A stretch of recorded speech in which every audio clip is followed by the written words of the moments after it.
नमस्कार, KP news 24/7 में आपका स्वागत है। मैं अश्विनी आपके साथ। आइए एक नजर डालते हैं आज के मुख्य समाचारों पर। महायोगी वेमना की जयंती मनाई गई। बीदर शहर में सड़कों का काम जोरों पर, लेकिन कोई क्वालिटी नहीं। हमारी सरकार की प्राथमिकता विकास है, न कि वोट बैंक, चुनावी कर्नाटक में पीएम ने कहा। प्रधानमंत्री के सुझाव पर मुस्लिम मतदाताओं को भरोसे में लेंगे, बीएसवाई ने कहा। सत्ता में आने पर भाजपा सरकार में घोटालों की जांच करेगी कांग्रेस, सिद्धरामैया ने कहा। जोशीमठ के बाद यूपी में मंडराया संकट, अब औरैया के 15 घरों में दिखी दरारें, जांच शुरू। गणतंत्र दिवस 2023 परेड में सबसे आगे वीवीआईपी नहीं, रिक्शे वाले और सब्जी विक्रेता बैठेंगे।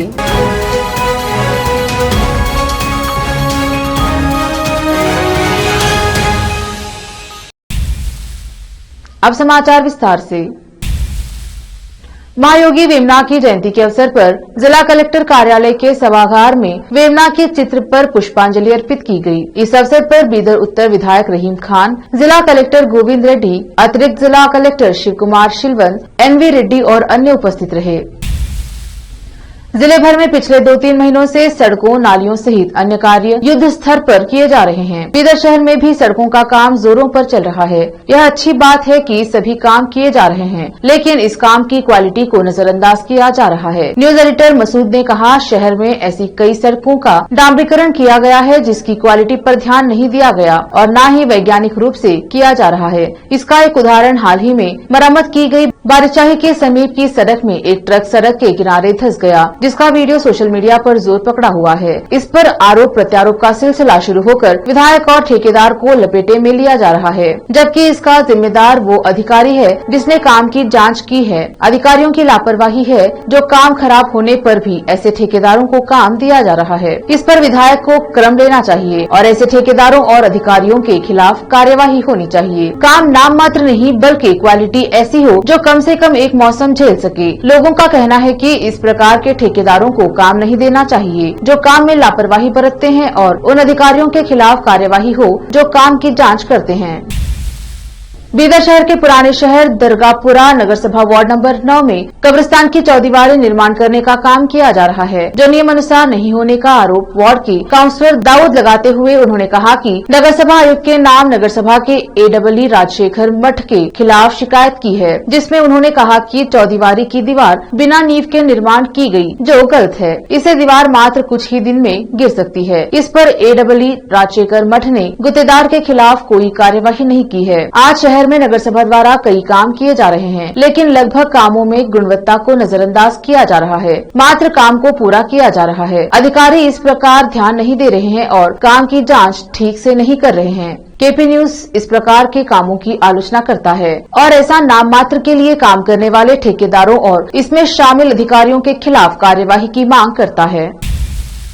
प्रधानमंत्री नरेंद्र मोदी ने गुरुवार को कहा कि 21वीं सदी के भारत के विकास के लिए जल सुरक्षा जरूरी है। इस जिले के कोडेकल में राष्ट्रीय राजमार्ग विकास परियोजना के अलावा सिंचाई, पेयजल से संबंधित विभिन्न विकासात्मक परियोजनाओं का शिलान्यास और उद्घाटन करने के बाद उन्होंने कहा कि अगले 25 साल प्रत्येक नागरिक और राज्य के लिए अमृतकाल होने जा रहे हैं और हमें इस काल में विकसित भारत का निर्माण करना है। पीएम ने कहा, भारत तब विकसित हो सकता है जब खेतों में अच्छी फसलें हों और उद्योगों का भी विस्तार हो। कांग्रेस का नाम लिए बगैर उस पर निशाना साधते हुए मोदी ने कहा कि पहले की सरकार ने यादगीर और उत्तरी कर्नाटक के आसपास के क्षेत्रों को पिछड़ा घोषित कर अपनी जिम्मेदारी से पल्ला झाड़ लिया था। हमारी सरकार की प्राथमिकता वोट बैंक नहीं है, हमारी प्राथमिकता विकास है। डबल इंजन सरकार केंद्र और राज्य में भाजपा सरकार का जिक्र करते हुए मोदी ने कहा, इसका मतलब दोहरा कल्याण है। आप देख सकते हैं कि इससे कर्नाटक को कितना फायदा हो रहा है। भाजपा संसदीय बोर्ड के सदस्य BS येडियुरप्पा ने कहा कि प्रधानमंत्री नरेंद्र मोदी ने सुझाव दिया है कि कर्नाटक भाजपा के नेता मुस्लिम मतदाताओं को विश्वास में ले और कर्नाटक में आगामी विधानसभा चुनाव में उन्हें साथ ले। हम उनके सुझाव का पालन करेंगे। वे पिछले कई सालों से हमारे साथ अच्छे संबंध उनके साथ पिछले कई सालों से हमारे अच्छे संबंध रहे हैं। उनके मन में हमारे लिए सम्मान है और हमारे मन में भी उनके लिए सम्मान है। मैंने नई दिल्ली में पीएम के साथ लगभग 1.5 घंटे तक राजनीतिक रणनीतियों पर चर्चा की है, ताकि यह सुनिश्चित किया जा सके कि भाजपा 2023 के विधानसभा चुनाव में बहुमत प्राप्त करे। पार्टी कार्यकर्ताओं को घर घर जाकर राज्य सरकार और केंद्र की उपलब्धियों के बारे में बताने का निर्देश दिया गया है। पूर्व मुख्यमंत्री ने कहा कि मोदी, केंद्रीय गृह मंत्री अमित शाह और भाजपा के राष्ट्रीय अध्यक्ष JP नड्डा भी विधानसभा चुनाव के दौरान कर्नाटक में अधिक समय बिताएंगे। बागलकोट में विपक्ष के नेता सिद्धरामैया ने कहा कि अगर कांग्रेस पार्टी सत्ता में आती है तो वह भाजपा सरकार के सभी घोटालों की जांच के लिए एक आयोग का गठन करेगी। विधानसभा चुनाव के बाद कांग्रेस पार्टी के सत्ता में लौटने का विश्वास व्यक्त करते हुए सिद्धरामैया ने यहां प्रजाध्वनि रैली को संबोधित करते हुए कहा, हम अनुबंधों में 40% कमीशन सहित वर्तमान भाजपा सरकार के सभी घोटालों को प्राप्त करेंगे। सिद्धरामैया ने भाजपा सरकार पर सेंट्रो रवि मामले को दबाने की कोशिश करने का आरोप लगाया। उन्होंने आरोप लगाया कुख्यात अपराधी सेंट्रो रवि के कई मंत्रियों से संबंध है। यह अजीब है कि पुलिस ने उसकी हिरासत नहीं मांगी। सड़क नियमों का पालन करना ही सुरक्षा है, ऐसा बीजापुर शहर के SP HD आनंद कुमार ने पत्रकारों से कहा। उन्होंने कहा कि देश सड़क दुर्घटनाओं के कारण लोगों की जान जाती है। इस संबंध में केंद्र और राज्य सरकार एक सप्ताह ट्रैफिक रूल जागृति सप्ताह आयोजित कर रही है। कुमार ने खुद शहर के गोदावरी होटल से हेलमेट पहनकर मोटर बाइक चलाई और कहा कि सभी 2 पहिया वाहन चालकों को हेलमेट पहनना चाहिए और 4 पहिया वाहन चालक भी सीट बेल्ट लगाकर सुरक्षित रहे। बीजापुर से सज्जाद फौजदार की रिपोर्ट। ಟ್ರಾಫಿಕ್ ರೂಲ್ಸ್ ಏನಿದಾವೆ, ಸರ್ಕಾರ ಏನೇನು ಕಾಲಕಾಲಕ್ಕೆ ಟ್ರಾಫಿಕ್ ನಿಯಮಾವಳಿಗಳನ್ನ ಕೊಟ್ಟಿದೆ, ಆ ನಿಯಮಾವಳಿಗಳನ್ನ ದಯಮಾಡಿ ಪಾಲನೆ ಮಾಡಿ ಸುರಕ್ಷಿತ ಪ್ರಯಾಣವನ್ನ ಮಾಡಿ ಅಂತ ಹೇಳೋದಕ್ಕೆ ಬಯಸ್ತಾ ಇದ್ದೇನೆ. ಹೈವೇನಲ್ಲಿನೂ ಕೂಡ ಸಾಕಷ್ಟು ನೆಗ್ಲಿಜೆಂಟ್ ಡ್ರೈವಿಂಗ್ ಅನ್ನ ಮಾಡುವಂತದ್ದು ಮತ್ತು ಯಾವುದೇ ಸುರಕ್ಷತಾ ನಿಯಮಗಳನ್ನ ಪಾಲನೆ ಮಾಡದೇ ಇರುವಂತದ್ದು ನಾವು ಮೇಲಿಂದ ಮೇಲೆ ನೋಡ್ತಾ ಇದ್ದಾವೆ. ಪ್ರತಿದಿನ ಒಂದು ಅಪಘಾತ ಆಗುವಂತದ್ದು, ಅಪಘಾತದಿಂದ ಸಾವಾಗುವಂತದನ್ನ ನಾವು ನೋಡ್ತಾನೆ ಇದ್ದೇವೆ. ದಯಮಾಡಿ ಸುರಕ್ಷಿತ ಪ್ರಯಾಣವನ್ನ ಮಾಡುವುದನ್ನ ಮೈಗೂಡಿಸಿಕೊಳ್ಳಿ ಮತ್ತು ರಸ್ತೆ ನಿಯಮಗಳನ್ನ ಪಾಲನೆ ಮಾಡಿ. ದ್ವಿಚಕ್ರ ವಾಹನವನ್ನ ಚಲಾವಣೆ ಮಾಡುವಾಗ ಹೆಲ್ಮೆಟ್ ಧರಿಸಿ. ನೀವು ಕಾರ್ನಲ್ಲಿ ಪ್ರಯಾಣ ಮಾಡುವಂತ ವೇಳೆಯಲ್ಲಿ ಸೇಫ್ಟಿ ಬೆಲ್ಟ್ ಅನ್ನ ಮರಿದಂತೆ ಹಾಕಿಕೊಳ್ಳೋದನ್ನ ಮರಿಬೇಡಿ ಅಂತ ಹೇಳೋದಕ್ಕೆ ನಾನು ಬಯಸ್ತೇನೆ. ವಿಜಯಪುರ ಜಿಲ್ಲಾ ಪೊಲೀಸ್ ಸತತವಾಗಿ ಸಾರ್ವಜನಿಕರ ಹಿತದೃಷ್ಟಿಯಿಂದ ನಾವು ಕೆಲಸ ನಿರ್ವಹಿಸ್ತಾನೆ ಬಂದಿದ್ದೇವೆ. ಇನ್ನು ಮುಂದೆಯೂ ಕೂಡ ಸಾರ್ವಜನಿಕರ ಹಿತ ದೃಷ್ಟಿಯಿಂದ ನಾವು ಒಳ್ಳೆ ಕೆಲಸವನ್ನ ನಾವು ಮಾಡ್ತೇವೆ. ವಿಜಯಪುರ ಜಿಲ್ಲಾ ಪೊಲೀಸ್ जनस्नेही पुलिस। नमस्कार। बीजापुर शहर के अलकुंती नगर में बुधवार रात एक हत्या का मामला सामने आया है। सूत्रों के मुताबिक बताया जा रहा है कि बीजापुर शहर के निवासी मल्लिकार्जुन रडमणि की हत्या पत्थर से मारकर की गई है और हत्यारा फरार है। बताया जा रहा है कि मल्लिकार्जुन रडमणि बीजापुर के सांसद जिगजिनी का वाहन चालक था, जिसने किसी कारण 3 साल पहले काम छोड़ दिया था। इस हत्या के पीछे क्या कारण है, यह अभी तक पता नहीं चल पाया है। आदर्श नगर पुलिस ने मामला दर्ज कर छानबीन शुरू की है। बीजापुर से सज्जाद फौजदार की रिपोर्ट। लेते हैं छोटा सा ब्रेक, जल्द लौटेंगे ब्रेक के बाद। हिंदुस्तान के हर कोने में हम हैं मौजूद। 24 घंटे हालात पर गहरी नजर, खबरों से जुड़े चुपते सवालात और आपको दिखाता है धार्मिक, सामाजिक, राजनीतिक, लोकल और इंटरनेशनल न्यूज की सबसे बेहतर कवरेज, जो आपको रखती है हर पल बाखबर। देश और दुनिया भर की खबर के लिए देखते रहें KP News 24/7। ब्रेक के बाद स्वागत है आपका। देखते हैं आगे के समाचार। उत्तराखंड के जोशीमठ संकट के बाद भूधंसाव के मामले लगातार सुर्खियों में हैं। उत्तराखंड में जोशीमठ के बाद कर्णप्रयाग के घरों में दरारें पड़ने से लोग दहशत में हैं। वहीं उत्तर प्रदेश के अलीगढ़ और बागपत के घरों में दरारें दिखाई दी। इस बीच अब यूपी के औरैया जिले के घरों में भी दरारें देखी जा रही हैं। औरैया में करीब 15 घरों में दरारें आ गई हैं। औरैया जिले के मदार दरवाजा और विधि चंद इलाकों में घरों में दरारें आने की खबर सामने आई है। लोक निर्माण विभाग PWD के अधिकारियों की एक टीम मौके पर पहुंची और जांच शुरू की। हालांकि घरों में दरारें आने के सही कारण का पता लगाना अभी बाकी है। दोनों इलाकों में लगभग 1000 से 1300 घर हैं। यहाँ बने कुछ पक्के मकानों में पिछले कुछ महीनों में दरारें दिखने लगी हैं।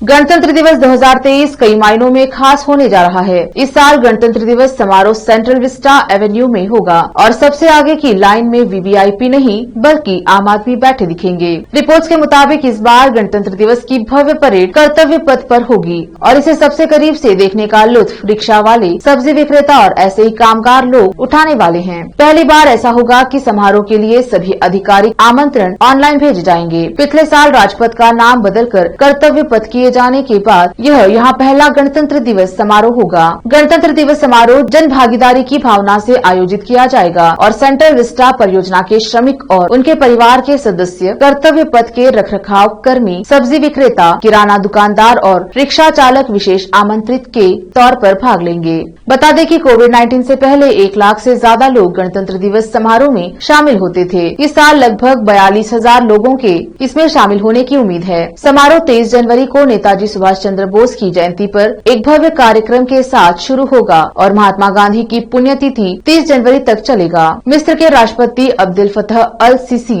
26 जनवरी को गणतंत्र दिवस समारोह में मुख्य अतिथि होंगे। मिस्र का एक सैन्य दल भी समारोह में हिस्सा लेगा। नागरिक उड्डयन मंत्री ज्योतिरादित्य सिंधिया ने कहा कि पिछले महीने इंडिगो के एक फ्लाइट का आपात दरवाजा गलती से खोले जाने के संबंधी घटना के लिए भारतीय जनता पार्टी भाजपा के सांसद तेजस्वी सूर्या ने माफी मांग ली है। उन्होंने कहा कि सूर्या ने खुद ही इस घटना की जानकारी दी है। पिछले साल 10 दिसंबर को चेन्नई हवाई अड्डे पर हुई इस घटना को लेकर बेंगलुरु दक्षिण से भाजपा सांसद सूर्या को कांग्रेस की आलोचना का सामना करना पड़ रहा है। सिंधिया ने यहाँ एक कार्यक्रम के इतर पत्रकारों से कहा, जब घटना हुई तब तेजस्वी सूर्या ने स्वयं इस घटना की सूचना दी थी, जिसके आधार पर पूरे प्रोटोकॉल का पालन किया गया था, क्योंकि डीजीसीए ने खुद इस घटना की जांच की है। पूरे प्रोटोकॉल का पालन किया गया है और बाकी सभी जांच की गई है और उसके बाद ही विमान ने उड़ान भरी। बिहार और झारखंड में मुसलमानों को डर दिखाकर एक नई तरह की बहस शुरू हो गई है। पहले लालू यादव की पार्टी के नेता अब्दुल बारी सिद्दीकी ने देश के माहौल को लेकर चिंता जाहिर की और अब नीतीश कुमार की पार्टी जेडीयू के नेता और पूर्व एमएलसी गुलाम रसूल बलियावी ने भड़काऊ बयानबाजी की है। गुलाम रसूल बलियावी ने रैली में मुसलमानों की सुरक्षा के लिए सेफ्टी एक्ट की मांग कर दी। गुलाम रसूल बलियावी ने झारखंड के हजारीबाग में एक रैली में जमकर भड़काऊ बयानबाजी की। झारखंड के हजारीबाग में एक रैली के दौरान जेडीयू नेता ने नाम लिए बिना बीजेपी से निष्कासित नेता नुपुर शर्मा पर निशाना साधते हुए धमकी दी कि वो शहरों को करबला बना देंगे। जेडीयू लीडर ने आरोप लगाया कि खुद को सेकुलर बताने वाली किसी पार्टी ने नुपुर शर्मा की गिरफ्तारी की मांग नहीं की। गुलाम रसूल अपनी तहरीर में पहले तो सामाजिक मुद्दों पर बोलते रहे, फिर नुपुर शर्मा के नाम पर लोगों को भड़काया और आखिर में मुसलमानों के लिए सेफ्टी एक्ट की मांग कर दी। रामपुर थाना शाहबाद में अपने अपहरण की झूठी योजना रखकर अपने परिजनों से फिरौती मांगने वाला अभियुक्त को थाना शाहबाद पुलिस ने किया गिरफ्तार। पूरी घटना का खुलासा एसपी अशोक कुमार शुक्ला ने प्रेस वार्ता करके किया। घटना रामपुर के थाना शाहबाद क्षेत्र के घारामपुर गांव की बताई जा रही है, जहां सतीश पुत्र बाबूराव ने अपनी अपहरण की झूठी सूचना शाहबाद पुलिस को दी, जिसमें पुलिस ने सतीश को सकुशल बरामद कर लिया और आरोप है कि सतीश ने परिवार से फिरौती मांगी थी, जिसको रामपुर की थाना शाहबाद पुलिस ने सर्विलेंस की मदद से बरामद कर लिया है। गौरतलब है कि सतीश ने पहले ही अपने ससुर चंद्रकेश से 1 लाख, अपनी मां विमला देवी से 50,000 ले चुका है। इस घटना के संबंध में मुकदमा धारा 193, 386 आईपीसी में दर्ज हुआ है। इस मामले में पुलिस ने खुलासा करते हुए आरोपी को गिरफ्तार कर जेल भेज दिया है। रामपुर से नाजिम अली की रिपोर्ट। सतीश है, थाना शाहबाद है।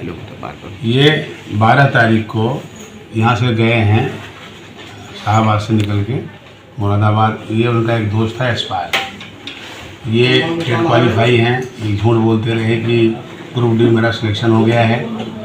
इनको एक्चुअली चाहिए था पैसा, 4-5 लाख रुपए चाहिए थे, इनको ज़रूरत थी। इन्होंने ऐसा प्लाट रचा कि अपना अपहरण दिखा दिया और जब इन्होंने अपना अपहरण दिखा दिया तो अपनी 1-2 दिन जब गायब रहे, इनका शादी था यशपाल। यशपाल जो था वो गया यहाँ से इनके साथ। यशपाल उतर गया मुरादाबाद में, ठीक है। यशपाल मुरादाबाद उतर गया, चला गया चंडीगढ़, हिमाचल कहीं नौकरी पे गया। ये वहाँ से उतर के चले गए, ये दिल्ली उल्ली होते हुए गुड़गांव चले गए। वहाँ से जाके इन्होंने एक मैसेज किया अपनी पत्नी को, ठीक है, कि मेरा अपहरण हो गया है। मतलब इनका मोबाइल कब्जे में चला गया अपहरणकर्ताओं के, ठीक है, जबकि था इन्हीं के पास।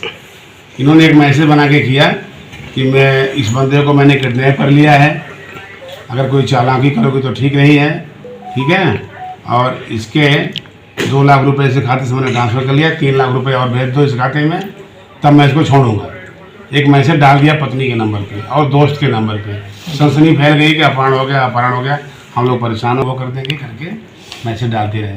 हम परेशान रहे, हमारा अपना जो तरीका होता है, हमारी टीम लगी रही, गुड़गांव से संपर्क किया, सीओ मिलक रवि और इंस्पेक्टर अजय मिश्रा, हमारी एसओजी की टीम, सब लोग लगे रहे। हमारे अधिकारियों से कई बार बातें हुई, कंसर्न होता है सभी का। एडीजी सर ने कई बार इसमें तहकीकात क्या कर रहे हैं उन्होंने गाइड किया, डीआई साहब लगे रहे, इसमें पूछते रहे, बताते रहे, ये करो, उन्होंने भी कई जगह बातें की। करा के हम लोग इनको, फिर हमारी टीम सफलता पाई कि ये गुड़गांव में है, तो इनको वहाँ से हम लोग रिकवर करके ले आए हैं। रात रिकवरी हो पाई इनकी और उनको ले आए हैं। तब इन्होंने पूरा बताया कि हमको पैसे चाहिए थे, तो मैंने ये रचना रची हुई थी कि हमको पैसे मिल जाएं। तो इस तरह से इन्होंने इस घटना को अंजाम दिया है। ये आपके सामने है और इनसे आप लोग बात कर सकते हैं।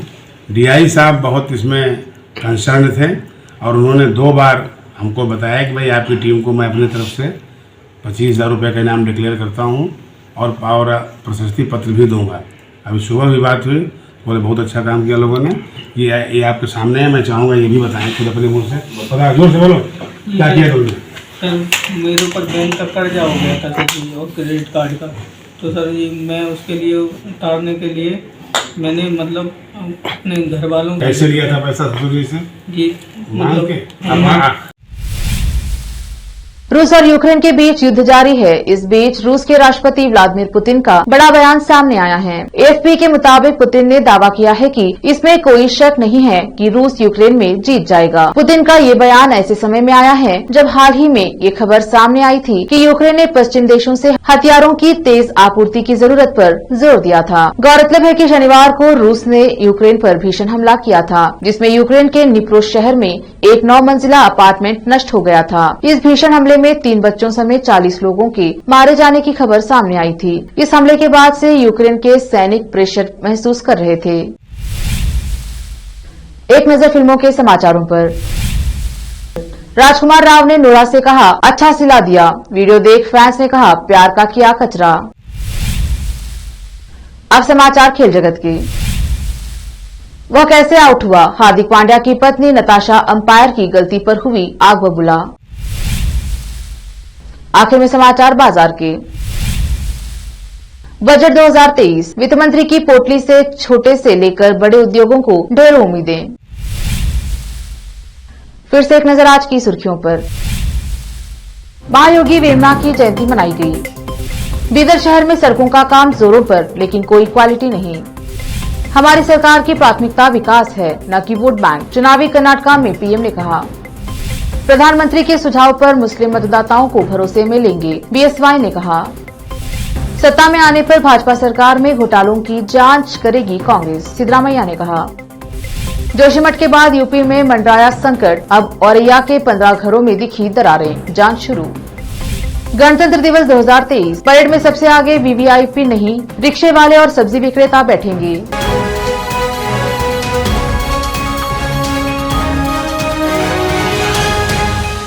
केपी न्यूज के 9 बजे के बुलेटिन में आज इतना ही। देखते रहिए केपी न्यूज 24/7। धन्यवाद।